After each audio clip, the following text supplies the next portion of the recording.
Este programa tem apoio cultural da CNM, Confederação Nacional dos Metalúrgicos.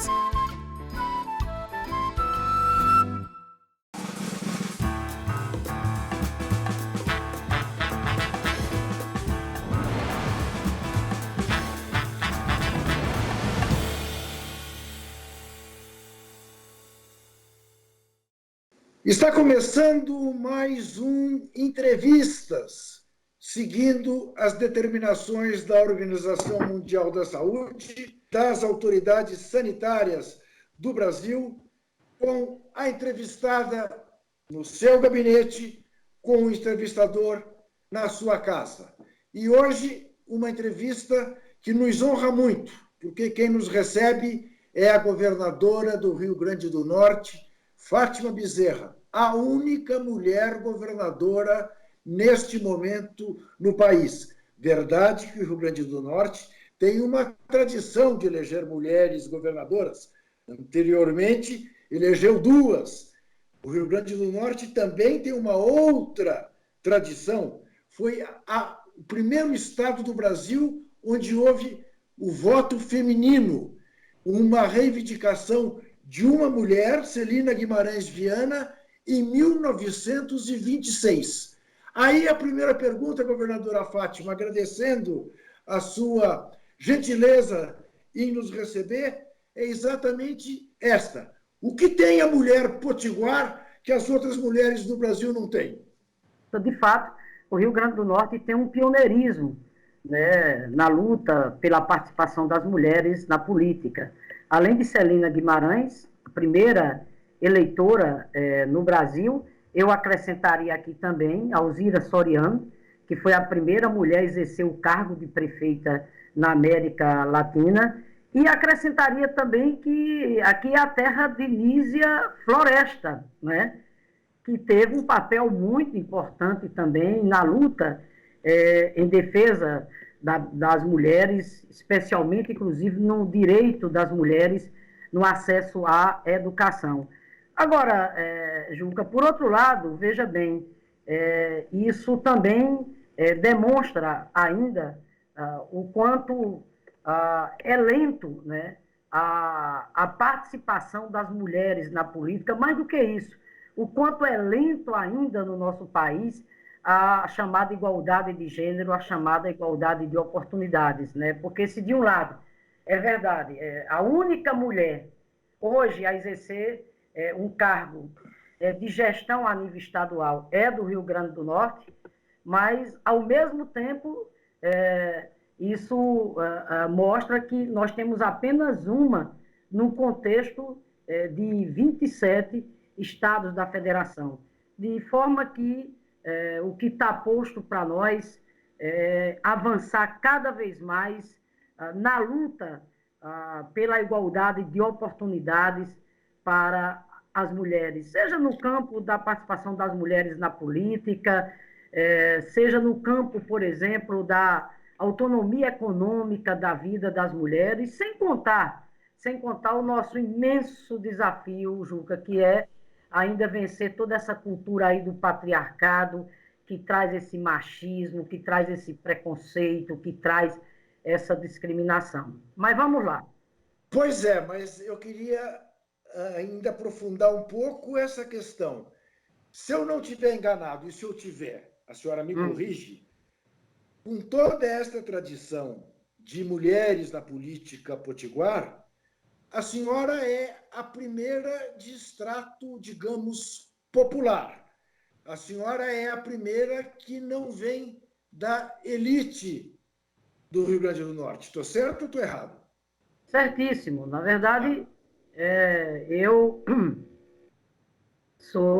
tenho uma família de origem pobre, humilde, sou migrante aqui do vizinho estado, exatamente da Paraíba, vim para o Rio Grande do Norte para poder dar continuidade aos meus estudos e, ao longo de toda essa trajetória, professora, exerci durante muito tempo uma militância muito forte na luta em defesa da educação, militância que continua até hoje, tanto como sindicalista, na época presidiu o maior sindicato de educação do nosso estado durante muito tempo, depois como deputada estadual, deputada federal, 3 mandatos, e parte do mandato de senadora e agora governadora. O fato, Juca, é que o Rio Grande do Norte é um dos estados que tem ainda um perfil de oligarquização na política muito acentuado.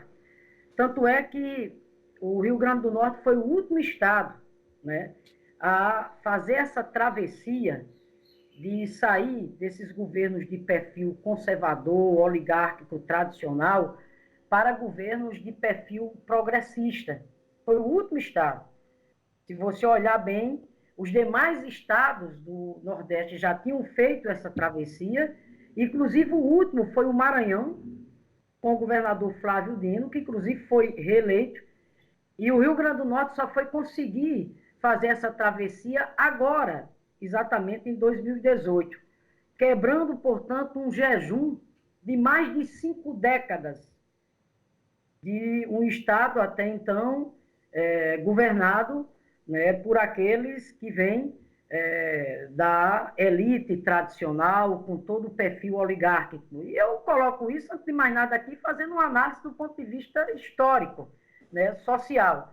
Então, é isso, a gente chega ao governo do Rio Grande do Norte quebrando esse paradigma de um Estado que há mais de 5 décadas estava sendo governado pelos representantes, né, do sistema oligárquico convencional, tradicional.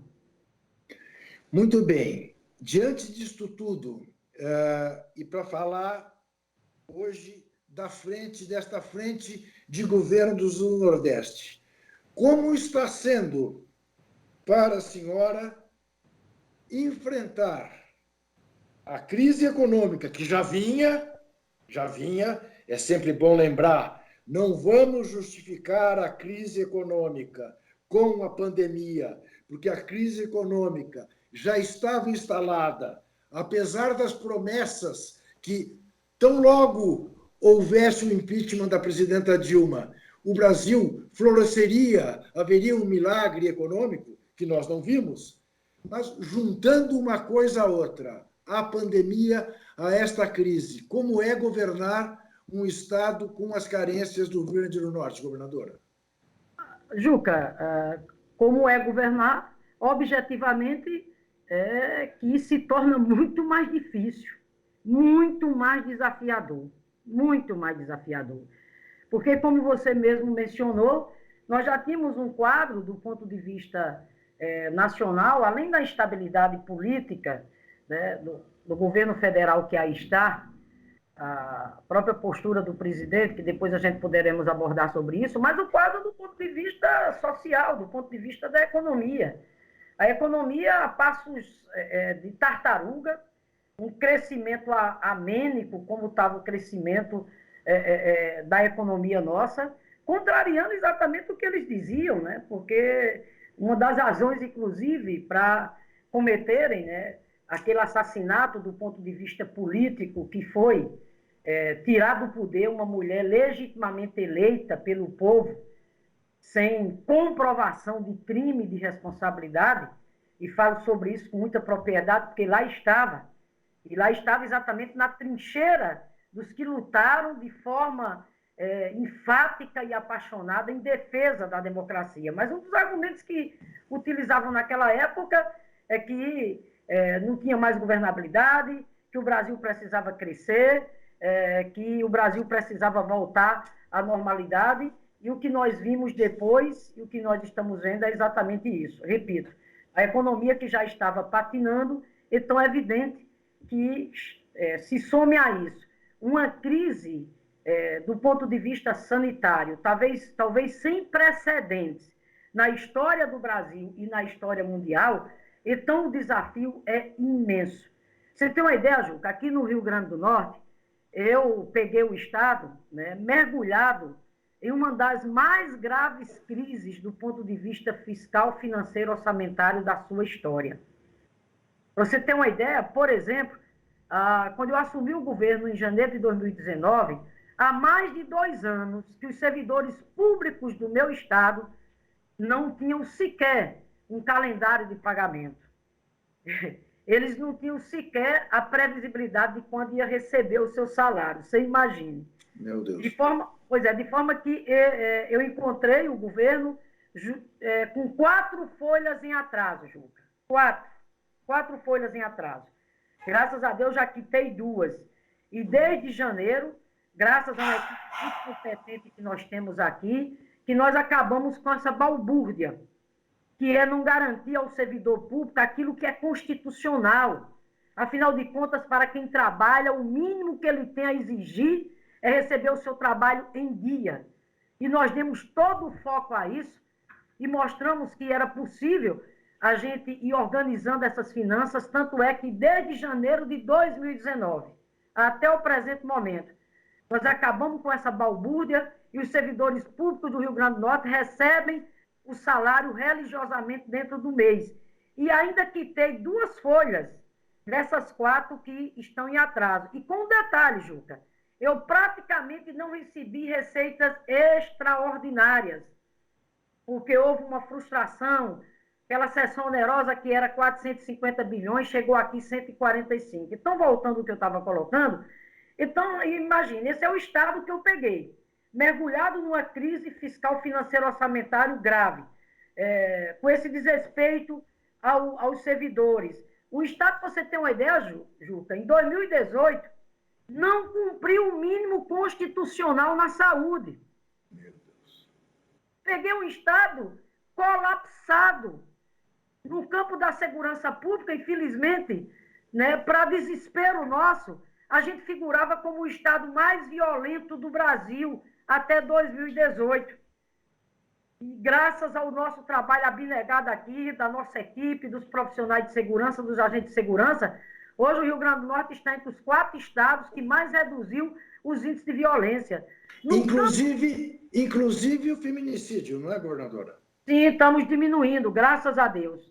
Estamos diminuindo, sim. Então, eu quero aqui colocar para você que no campo da saúde, outra área colapsada. Para ir respondendo concretamente a sua pergunta, a situação se agrava mais ainda, porque no meio do caminho, né, no momento em que a gente ainda está arrumando a casa, né, investindo, por exemplo, na saúde que a gente pegou colapsado, aí se depara com uma pandemia dessa natureza. Então, eu queria interromper a senhora exatamente para dar oportunidade a uma pergunta da jornalista Soraya Paladini, que quer tratar exatamente da questão de como o Rio Grande do Norte enfrenta a questão do coronavírus. Por favor. Meu nome é Soraya Paladini, sou jornalista e moradora aqui do Rio Grande do Norte. Governadora, temos informações do portal do G1, colhidas no último dia 6 de março, que 45% da população do Rio Grande do Norte resiste em manter o isolamento social, as medidas pedidas pela OMS e pelos órgãos estaduais de saúde. O que é preciso fazer para que parte da população tome medidas mais rígidas no isolamento social? Além das medidas já tomadas pelo governo do estado, quais as medidas adotadas daqui para frente para endurecer o isolamento social desta parte da população? Muito boa pergunta, Soraya. Objetivamente, nós vamos endurecer mais ainda o cumprimento das medidas de isolamento social. E por uma razão objetiva, né? Nós aqui, ao contrário infelizmente, da postura do presidente da República, que teima, né, em discordar da orientação que vem sendo dada pela ciência, pela Organização Mundial da Saúde, pelo Ministério da Saúde, aqui nós estamos totalmente alinhados. Aliás, com os demais estados do Nordeste, os demais estados do Brasil. Alinhados com o quê? Com o que diz a ciência, com o que diz as autoridades sanitárias do meu estado, do Brasil e do mundo. Ou seja, o isolamento social é, sim, a arma mais necessária, mais eficaz para que a gente possa exatamente mitigar os impactos da crise do coronavírus junto à população e a gente salvar vidas. Então, Soraya, nós aqui temos adotado medidas, né, bastante duras e vamos agora, até sexta-feira, publicar novo decreto tratando do endurecimento dessas medidas. Para tanto, ontem, por exemplo, eu tive uma reunião com os demais poderes do meu Estado. Poder Judiciário, Legislativo, Defensoria, Ministério Público, e estou aqui em constante diálogo com o setor produtivo, Juca. Constante diálogo com as lideranças do setor empresarial do meu Estado. Em constante diálogo com as centrais sindicais, com a representação dos trabalhadores, com as igrejas, com os demais segmentos da sociedade. E disse a eles claramente ontem, que ou nós vamos endurecer mais ainda as medidas com vistas ao cumprimento do isolamento social, ou o sistema de saúde do Rio Grande do Norte, seja público, seja privado, entra em colapso exatamente a partir de maio.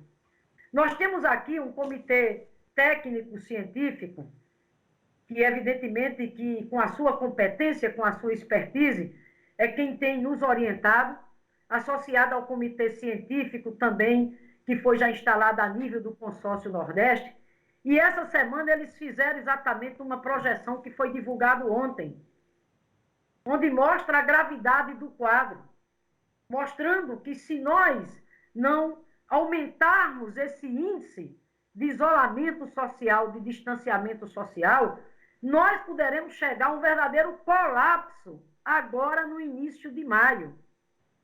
Então não há aqui o que titubear. Eu já disse e tenho dito e vou dizer sempre, farei tudo, absolutamente tudo que estiver ao meu alcance para cuidar da saúde, para cuidar da vida do povo do Rio Grande do Norte. É esse o meu dever. O foco agora, Soraya, é exatamente esse, é a gente cuidar da vida das pessoas, é cuidar exatamente da saúde das pessoas. Então, nós vamos endurecer essas medidas com vistas ao cumprimento do isolamento social. Agora, é evidente que estamos trabalhando isso dentro de um cenário extremamente adverso, né? Infelizmente, né, como se não bastasse o vácuo, que é a falta de um comando nacional unificado, que é a falta, né, de uma ação a partir do governo federal, integrada com todos os entes federados, com a sociedade, que nós temos visto, infelizmente, inclusive esse conflito permanente entre o presidente e o ministro da Saúde. Pelo amor de Deus, Juca, eu fico aqui pensando, a gente precisando, todas as nossas energias, nesse momento, têm que estarem voltadas para cuidar da questão da saúde das pessoas, e, de repente, de segunda para terça, o país numa angústia imensa, simplesmente em função de que se o ministro da Saúde seria... Vai continuar ou não?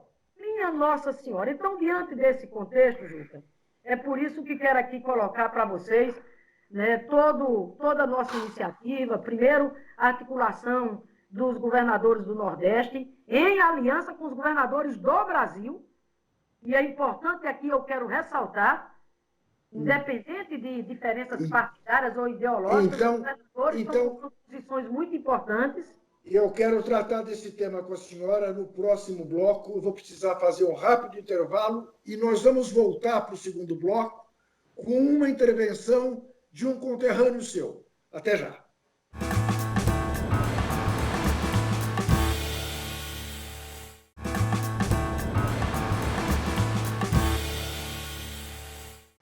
Estamos de volta com o programa Entrevistas, conversando hoje com a governadora do Rio Grande do Norte, Fátima Bezerra, que vai responder agora a uma questão que nos enviou um conterrâneo dela, que o Brasil inteiro conhece. Olá, estimada governadora Fátima, como um potiguar orgulhoso, eu fiz questão de participar da sua posse, representando a nossa bancada naquele dia importante. Mas saí de lá muito preocupado, imaginando o tamanho da responsabilidade e o tamanho dos problemas seculares enfrentados por uma gestão petista, participativa, honesta, decente e capaz. E sei que a senhora está enfrentando com muita dignidade todas essas dificuldades e eu desejo cada vez mais zelo pelos servidores públicos, zelo pelo nosso povo. E por falar em nosso povo, neste momento de pandemia, me preocupa muito a situação dos trabalhadores do campo, da cidade, da economia informal, as situações em todas as regiões do nosso estado, amado Rio Grande do Norte. Quais desafios a senhora tem enfrentado, ainda mais tendo um presidente da República que joga contra a maré, que joga contra os objetivos e as orientações da Organização Mundial da Saúde, do Ministério da Saúde, olha que absurdo, da Secretaria da Saúde do seu estado, do nosso estado, do estado que a senhora administra. Que políticas têm sido adotadas para preservar vidas e evitar o crescimento da pandemia no nosso Rio Grande do Norte? Meu abraço. Antes que a senhora responda, governador, eu quero dizer aos nossos telespectadores, quem vê o Entrevistas, que o deputado Vicentinho está com a camisa do ABC de Natal. E aí eu sou obrigado a perguntar à governadora, antes que ela responda ao deputado Vicentinho, a senhora é América ou ABC? ABC. ABC também? Já ia, inclusive, fazer menção. Dizer que eu tinha gostado muito da camisa que ele estava vestindo. É que como a senhora está de vermelho, eu supus que a senhora pudesse ser americana. Mas isso não, né? Não, tenho todo o respeito, claro, Claro. do meu estado, evidentemente, mas meu coração é alvinegro. Tá bom, o meu também. Então, gostaria que a senhora continuasse o que a senhora dizia no primeiro bloco. Isso. Como eu estava colocando exatamente no segundo bloco, no bloco que encerrou, nós vamos endurecer mais ainda as medidas no que diz respeito ao cumprimento do isolamento social, daí toda essa articulação com os demais poderes, com a sociedade, porque aquilo que eu sempre tenho dito, Juca, não basta apenas baixar um decreto. Decreto, para ele ter eficácia mesmo, ele precisa ter adesão da sociedade. E é preciso, inclusive, a gente também entender que tem determinadas camadas da sociedade que, para aderirem também ao chamado isolamento social, é preciso que o Estado cumpra o seu papel de prover, né, essas pessoas das condições do ponto de vista de sobrevivência. Daí a importância que foi a luta pela renda básica de cidadania, o chamado auxílio emergencial, e aqui eu quero parabenizar aqui mais uma vez nosso querido senador Suplicy, o idealizador desse programa, e a bancada do meu partido, junto com os demais partidos que lutaram bravamente, e finalmente o auxílio emergencial está começando a chegar. Então, quero dizer que esse endurecimento com as medidas de isolamento social, agora, com um detalhe, nós estamos chamando aqui os prefeitos e prefeitas, porque é fundamental que os prefeitos e prefeitas se engajem nesse mutirão que é a população aderir ao isolamento social para que a gente cresça cada vez mais. Vicentinho, meu abraço, meu querido. Você, assim como eu, migrante também, você para São Paulo. Eu saí da Paraíba aqui para o vizinho Rio Grande do Norte. Você que é um orgulho não só para o povo de São Paulo, mas aqui para o povo potiguar. Mas voltando ao quadro, meu caro Vicentinho, realmente muito duro o que nós estamos vivenciando aqui no Rio Grande do Norte e no Nordeste. Temos feito a nossa parte, Vicentinho. Claro que você sabe que, do ponto de vista dos estados, nós não temos capacidade de fazer medidas de cunho macroeconômico, isso cabe ao governo federal, daí toda a luta que nós estamos travando junto ao Congresso Nacional, mas aquilo que está na alçada do governo, vamos fazer.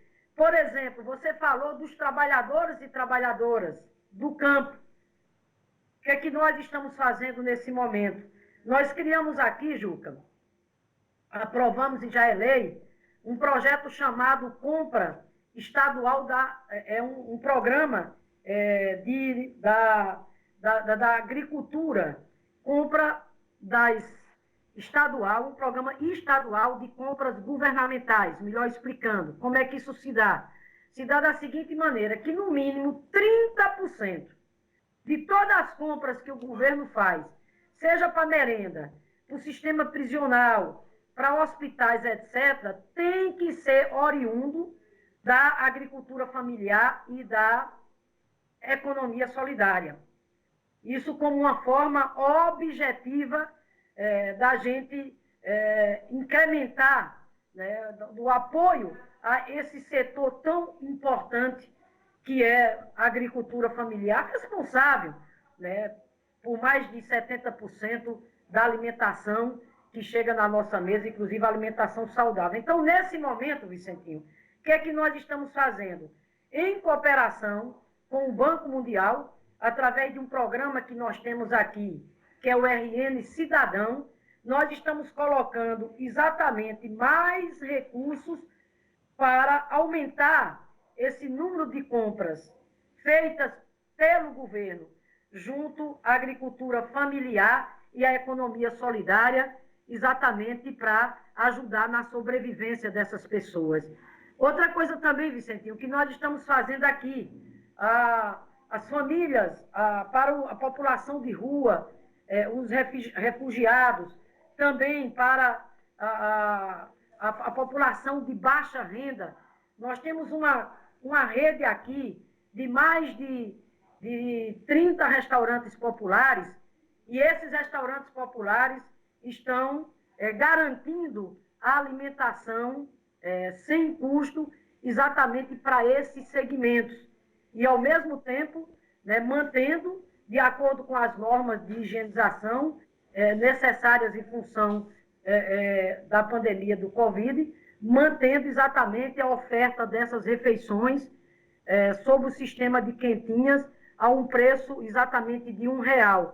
Quero ainda também, Vicentinho, acrescentar uma outra medida, Juca, que é no campo da produção de máscaras. Hoje, um dos grandes problemas nossos do país é a falta dos insumos, os respiradores, os monitores, os chamados EPIs. Esse é um drama, né? Infelizmente, faltando no Brasil e em parte do mundo. E no país isso se agravou mais ainda em função do desastre do ponto de vista da diplomacia brasileira, né? Mas, em função disso, o que é que ocorre? Seguindo também a norma do próprio Ministério da Saúde, nós estamos aqui buscando máscaras para a população. E o que foi que nós fizemos? Nós vamos comprar uma quantidade expressiva de máscaras, 7 milhões. Na primeira etapa, nós vamos adquirir mais de 3 milhões para a população. É aquela máscara que vai servir como proteção para a população. E de que forma eu vou adquirir essas máscaras, que é o mais importante? Eu vou adquirir essas máscaras através das associações, das pequenas costureiras, da economia solidária. Vou também adquirir essas máscaras, Vicentinho, em uma produção, digamos, em larga escala, fazendo aqui o convênio com o grupo Guararapes, e nós vamos, portanto, envolver as oficinas de costura que trabalham lá no Siridó. São mais de 70 oficinas. Então, o que acontece com isso? De um lado, nós vamos colocar para a população instrumento de proteção. Claro que isso não elimina o isolamento social, muito pelo contrário, as normas de higienização, mas é mais um instrumento de proteção para a população, máscaras para a população, e ao mesmo tempo, Vicentinho, nós estaremos garantindo o emprego lá dos nossos irmãos, irmãs, lá do Siridó e das outras regiões do estado, porque eles vão continuar com a sua carteira assinada e tendo o seu ganha-pão. Governadora, eu toquei no primeiro bloco numa questão, quando a senhora falava das necessidades e dos esforços que a senhora fez para melhorar os índices de segurança pública no Rio Grande do Norte. Eu fiz menção à questão do feminicídio, porque até onde eu sei, a senhora o governo do Estado está com uma campanha exatamente cujo título é A luta contra a violência doméstica continue, não se cale, diante da questão exatamente do confinamento das pessoas que, pelo Brasil afora, pelo mundo afora, tem ampliado essa questão da violência contra a mulher e contra a criança. Que resultados isso está obtendo nos esforços do governo potiguar? Veja, Juca, primeiro eu queria aqui destacar que nós criamos aqui a Secretaria Especial de Mulheres, da Igualdade Racial, da Juventude e dos Direitos Humanos. E tem mais, não criamos uma secretaria apenas como um slogan, não. Essa secretaria tem feito todo o esforço para dotar essa secretaria de condições efetivas para que ela possa fazer o seu trabalho de promoção dos direitos humanos, dos direitos das mulheres, etc. O feminicídio, sem dúvida nenhuma, um fenômeno, literalmente, que cresceu em todo o país, daí ter merecido toda a nossa atenção. E nesse momento, inclusive, de pandemia, é verdade, nós temos reforçado mais ainda as ações no combate à violência contra as mulheres. Nós instalamos aqui o chamado botão de pânico, que é aquele botão de pânico que aciona imediatamente os nossos órgãos de segurança nacional, através do sistema de monitoramento, né, dos agressores, esse sistema de monitoramento feito com as chamadas tornozeleiras eletrônicas.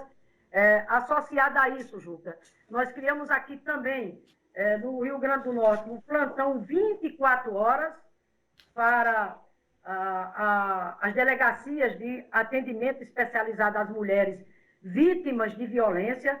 Nós estamos implantando também a chamada Patrulha Maria da Penha, que não existia aqui no Rio Grande do Norte, bem como também, claro, as outras ações que a gente tem adotado no campo da questão da sobrevivência, da autonomia econômica das mulheres. Mas o tema realmente do feminicídio tem merecido aqui toda a nossa atenção, e principalmente nesses tempos de pandemia que nós estamos vivendo, com o isolamento social e a necessidade das mulheres ficarem mais em casa, e aí, portanto, mais atenção nossa.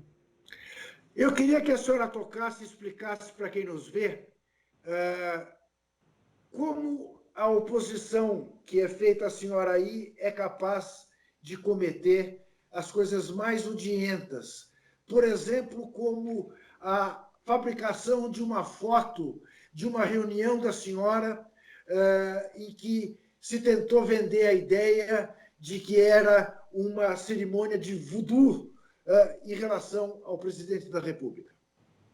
Veja, Juca, isso é uma canalice sem tamanho, né? Sem tamanho, porque eu sempre tenho dito, veja, um momento tão grave como esse que nós estamos vivendo, pelo amor de Deus, né, nós não podemos permitir que nenhuma divergência de natureza ideológica, eleitoral, política, nos tire do foco, que é exatamente cuidar da vida das pessoas, cuidar da saúde das pessoas. Por isso você tem acompanhado a postura tão responsável que os governadores do PT, Ceará, Bahia, Piauí, mas não só os governadores do PT, os governadores do Nordeste, o chamado Consórcio Nordeste, o Fórum dos Governadores do Brasil, tem agido com muito equilíbrio, com bom senso, com muita responsabilidade, junto ao Fórum dos Governadores do Brasil. Porque nós temos que entender claramente que o que nos cabe, enquanto gestores, é fazer o nosso papel nesse exato momento, que é de trabalhar, que é de ir em busca exatamente de preparar o nosso sistema de saúde com os leitos hospitalares, com os insumos necessários, para dar uma chance as pessoas de sobreviverem. E tudo isso... Então só colocar... Então, assim, é de uma canalice sem tamanho, né? Porque nós estamos aqui totalmente dedicados, mas quer dizer o seguinte, viu, Ju? Que essa canalice não está encontrando eco junto à maioria da população do Rio Grande do Norte. Graças a Deus, a maioria da população do Rio Grande do Norte conhece a nossa história, a nossa vida, a nossa trajetória de seriedade, de ética, de honestidade, de espírito público. Sabe que nós formamos uma equipe aqui de governo de muito compromisso. Para você ter uma ideia, Juca, o governo nosso aqui é formado 99% de servidores públicos, de carreira, todos eles com muito preparo para atuarem nas áreas em que foram exatamente chamados. E a população está vendo aqui a gente trabalhando praticamente 24 horas. Eu, Juca, estou no grupo de risco também, porque eu já tenho mais de 60 anos. Não parece, governador. Pois é, mas já... Não parece. Já tenho mais de 60 anos, mas estou aqui só para concluir. Estou aqui diuturnamente, com toda a nossa equipe. Nós criamos um gabinete de gestão integrada, vinculado diretamente ao gabinete da governadora. Eu estou, inclusive, trabalhando aqui na minha casa, e todo o foco na saúde, porque esse gabinete de gestão integrada, onde as demais secretarias estão presentes, mas nesse momento, todo o governo está voltado exatamente para a questão da saúde, área econômica, junto com as demais áreas social e a própria saúde. Por quê? Porque o foco é exatamente esse. Claro. Então, a resposta, concretamente, que eu dou a esse tipo de canalice, a esse tipo de servegoice, que são de serviço, a resposta que eu dou, sabe qual é, Juca? É seriedade, é trabalho, é dedicação, é amor ao próximo, é amor ao povo do Rio Grande do Norte. Trabalhando profundamente. Perfeito. Apenas para explicar para o telespectador, a governadora estava reunida com o vice-governador, com o prefeito de Natal, com o secretário da Saúde, para tratar da questão da pandemia, e a indústria da fake news montou na foto, introduziu na foto desta reunião um boneco de Jair Bolsonaro, como se ele estivesse sendo vuduzado, com matrizes de religiões africanas, inclusive com desrespeito brutal às religiões africanas. No próximo bloco, a gente vai começar com uma pergunta da pernambucana Maria Fernanda Ramos, que foi presidente da Caixa Econômica Federal, representante do Brasil no Banco Interamericano de Desenvolvimento, sobre a agricultura familiar no Rio Grande do Norte. Até já.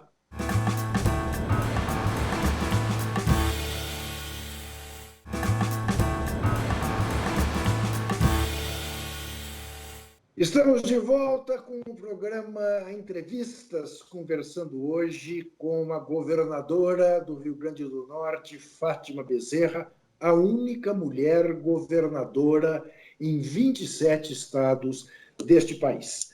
E vamos agora à pergunta da pernambucana Maria Fernanda Ramos, que, como eu disse, presidiu a Caixa Econômica Federal e representou o Brasil no BID, o Banco Interamericano de Desenvolvimento. Olá, governadora, boa noite. Aqui é Maria Fernanda, como vai? Tenho acompanhado pelo consórcio Nordeste o intenso trabalho que a sua equipe vem fazendo na agricultura familiar, estimulando, e fortalecendo esse segmento que é tão importante, principalmente no Nordeste. E minha pergunta tem a ver exatamente com como a senhora percebe, nesse momento em que a gente vive da pandemia, numa perspectiva de desabastecimento, como é que a senhora percebe essas ações da agricultura familiar, para fortalecer, toda essa cadeia, todas as cadeias produtivas, que estão em volta, do processo da produção dos alimentos saudáveis, e também como a senhora percebe o impacto, disso nas famílias, tanto no meio rural quanto no meio urbano. Obrigada. Bom, Maria Fernanda, meu abraço para você.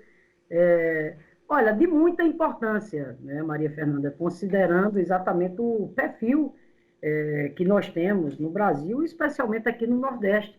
A presença expressiva da questão da agricultura familiar, o que ela representa, né, no contexto da produção de alimentos no nosso país, de forma que, como aqui já mencionei, no âmbito do consórcio do Nordeste, junto com o governador, inclusive, Flávio Dino, que também tem uma legislação semelhante, ou seja, é o Programa Estadual de Compras Governamentais, nós estamos exatamente no consórcio do Nordeste, já apresentamos essa ideia para que seja adotado por todos os estados do Nordeste. O que é que isso significa? Significa que na hora em que a gente estabelece que, no mínimo, 30% das compras governamentais que a gente faz, seja oriundos da agricultura familiar ou da economia solidária, você está garantindo apoio financeiro para estimular exatamente toda essa cadeia produtiva da agricultura familiar. E, mais do que nunca nesse momento, Maria Fernanda, o que é que nós vamos fazer com isso? Nós vamos atender as famílias que precisam com cestas básicas, né?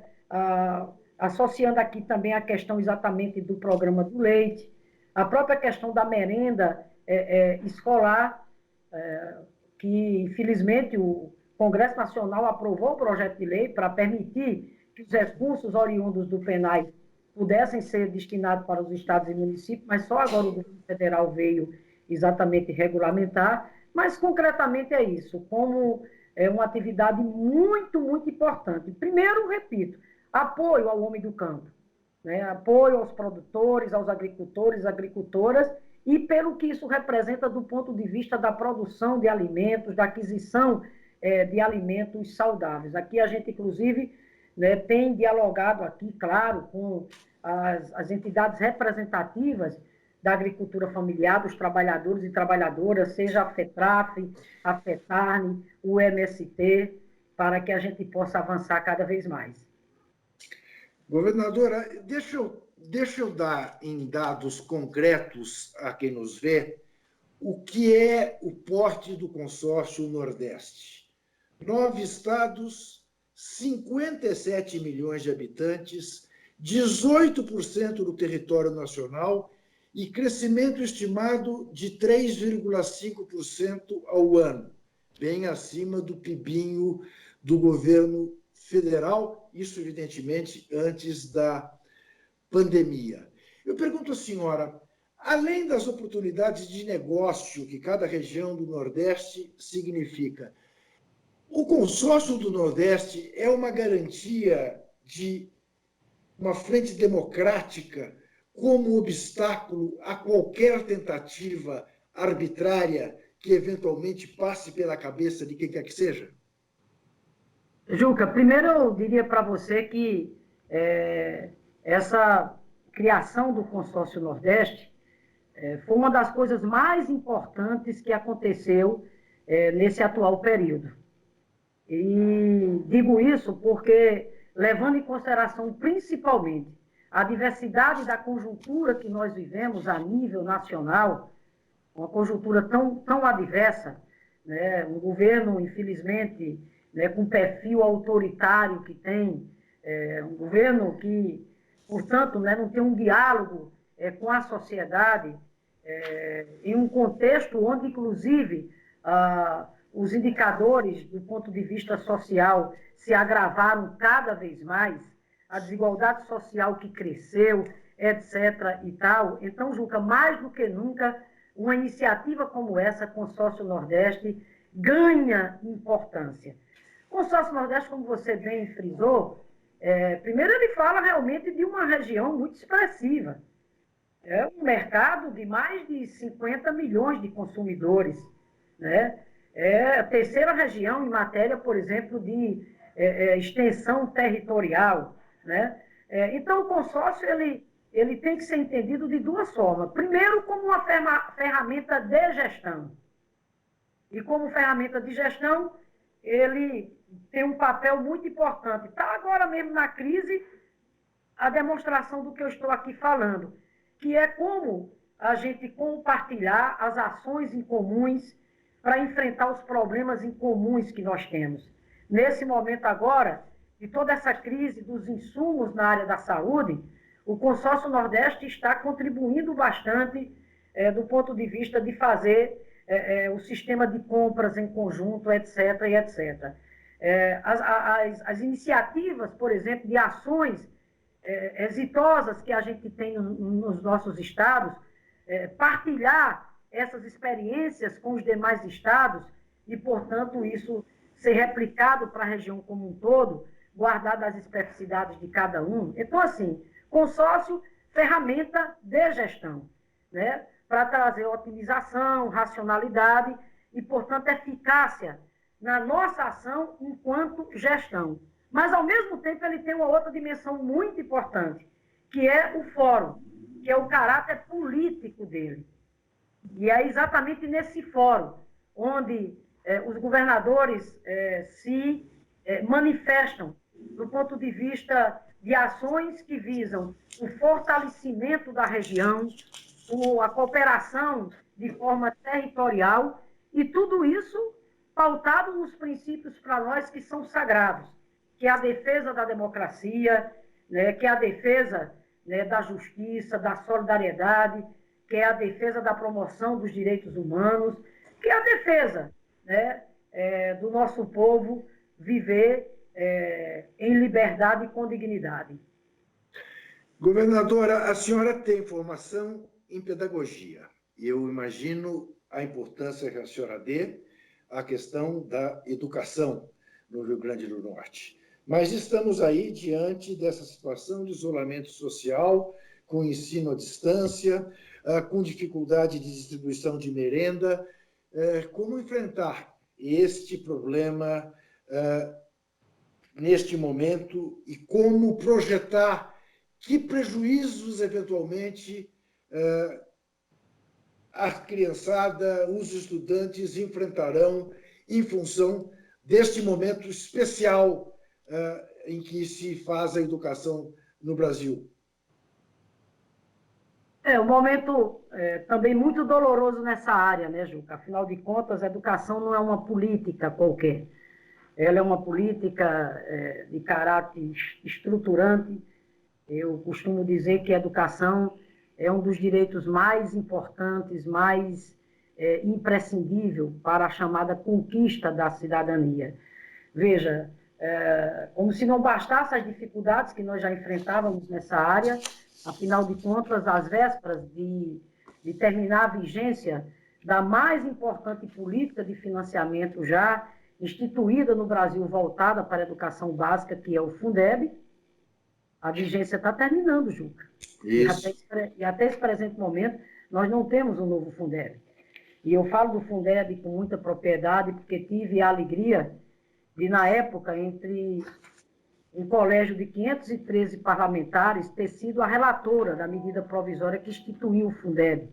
Uma das mais importantes iniciativas do governo, né, do presidente Lula, do governo Lula e Dilma, que foram os governos que seguramente, né, mais se destacaram em ações voltadas para a expansão, fortalecimento e melhoria da qualidade da educação básica no Brasil. Então, eu fiz apenas essa preleção para dizer aqui que nós estamos de olho nessa questão do Fundeb, até na condição de governadora, tenho coordenado no âmbito do Fórum dos Governadores do Brasil essa pauta do Fundeb que a gente precisa aprovar. O Brasil não pode sobreviver na área da educação sem o Fundeb.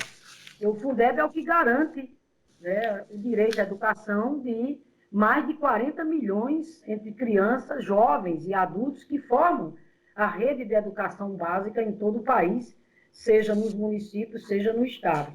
Bom, e agora, repito, né, a suspensão das aulas, e tem que ser suspensa, e nós aqui correndo para ver, né, como garantir o acesso à aprendizagem dos nossos estudantes, como garantir, por exemplo, a questão da merenda escolar. É um absurdo isso, mais uma vez, Juca. Infelizmente, a gente ressalta aqui a falta de coordenação do governo a nível nacional, a falta de agilidade, porque o projeto de lei aprovado pelo Congresso Nacional para permitir, para dar legalidade que os recursos do PNAE, Programa Nacional de Alimentação Escolar, programa, inclusive, dimensionado nos nossos governos, os governos do PT, como um grande programa de inclusão social, né, de segurança alimentar na área da educação. Pois bem, essa lei foi aprovada, Juca, só hoje a lei foi sancionada. Então, nós estamos correndo atrás aqui agora para agilizar, para que a merenda chegue na casa dessas crianças, diante do perfil de desigualdade social que temos no nosso país. Nós sabemos que essa merenda é fundamental no contexto de sobrevivência dessas crianças, né, desses jovens. Então, agora estamos correndo, nós estamos cobrando exatamente do FNDE, né, a regulamentação urgente para que os estados, os secretários estaduais de educação, junto com os secretários municipais de educação, possa agora agilizar que essa merenda, esse kit, né, com essa alimentação, chegue na casa exatamente dessas famílias. Governadora, um outro aspecto da economia potiguar que me preocupa é o seguinte: o Rio Grande do Norte é uma opção de turismo fabulosa. Quem conhece Natal, quem conhece as praias do Rio Grande do Norte sabe do que eu estou falando. Certamente das mais belas do país. Com o dólar nas alturas, naturalmente, o Rio Grande do Norte era uma opção de turismo interno. Diante da pandemia, evidentemente, isso está seriamente prejudicado. Eu lhe pergunto, qual é a situação deste momento angustiante e se é possível planejar alguma coisa para depois que a pandemia passar? Juca, você toca num ponto aqui fundamental. O turismo aqui para o Rio Grande do Norte, o Nordeste, sem dúvida nenhuma, é uma das principais carteiras, vamos dizer assim, de geração de emprego e renda para o nosso povo, pela capilaridade que ele tem. E aqui no Rio Grande do Norte, graças a Deus, o turismo tem um potencial de expansão extraordinário. Nós estávamos, inclusive, digamos assim, neste ascenso, né, de fortalecimento, Juca, da expansão das atividades no turismo no Rio Grande do Norte. Sem falsa modéstia, não é qualquer estado, Juca, que tem Pipa. Você conhece Pipa, Juca? Conheço Pipa. Quando me referi às praias, estava pensando exatamente em Pipa, que é maravilhosa. Pois é, Juca, mas tem também São Miguel do Gostoso. Esse eu não conheço, preciso conhecer. Pois é, Juca, tem aqui a ginga com tapioca aqui no mercado da Ridinha. Sem dúvida. O presidente Lula já conhece essa iguaria, né? Assim como temos o cartão postal de Ponta Negra, que vocês todos estão convidados, assim que a gente vencer essa crise da pandemia, de vir ao Rio Grande do Norte. Mas, rapidamente, Juca, foi um dos setores mais afetados, meu amigo. Chega a dar uma dor. Praticamente nossa rede hoteleira fechada, Juca, 100%.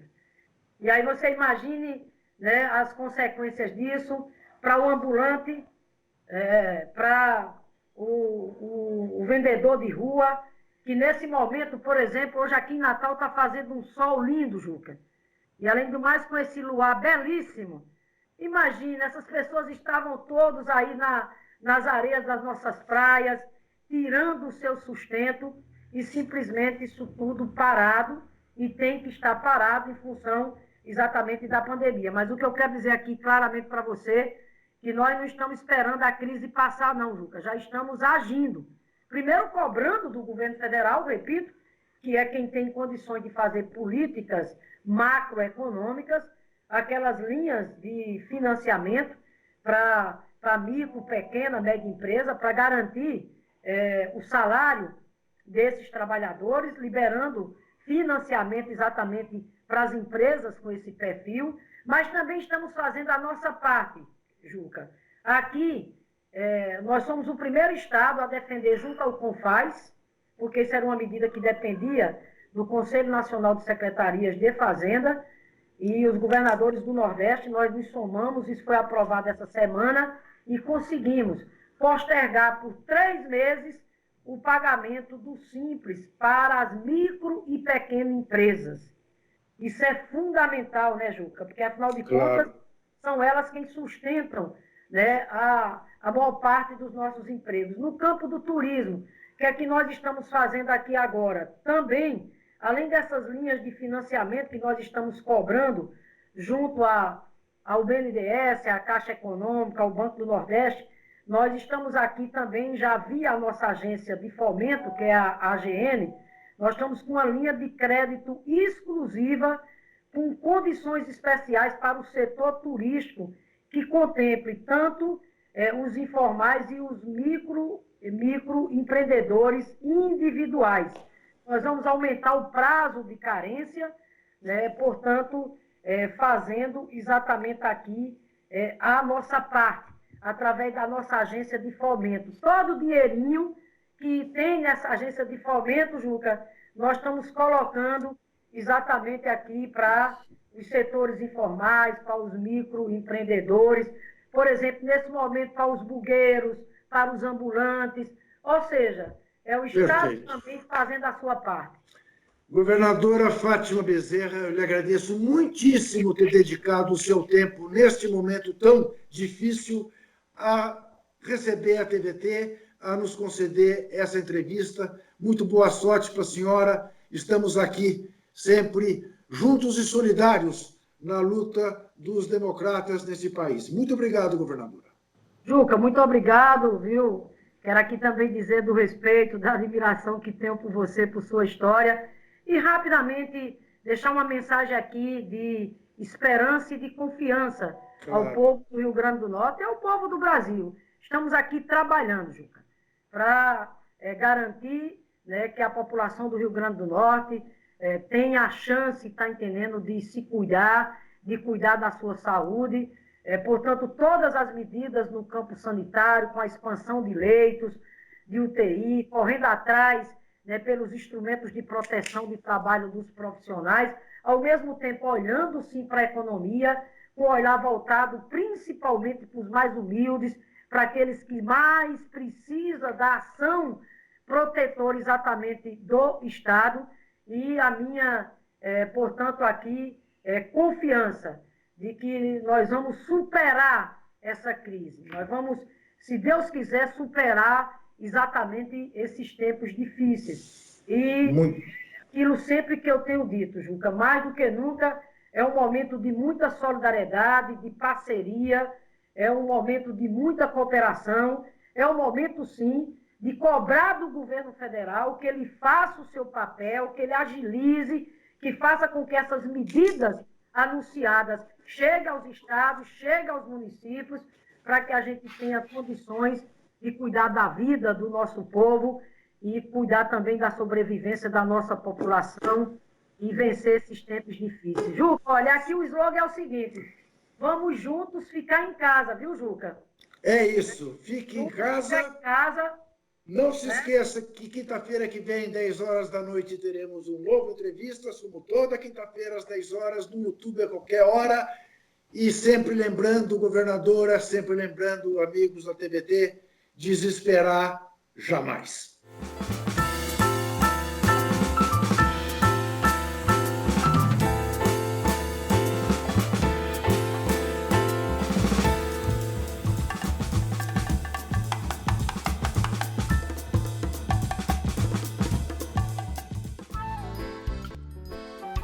Este programa tem apoio cultural da CNM, Confederação Nacional dos Metalúrgicos,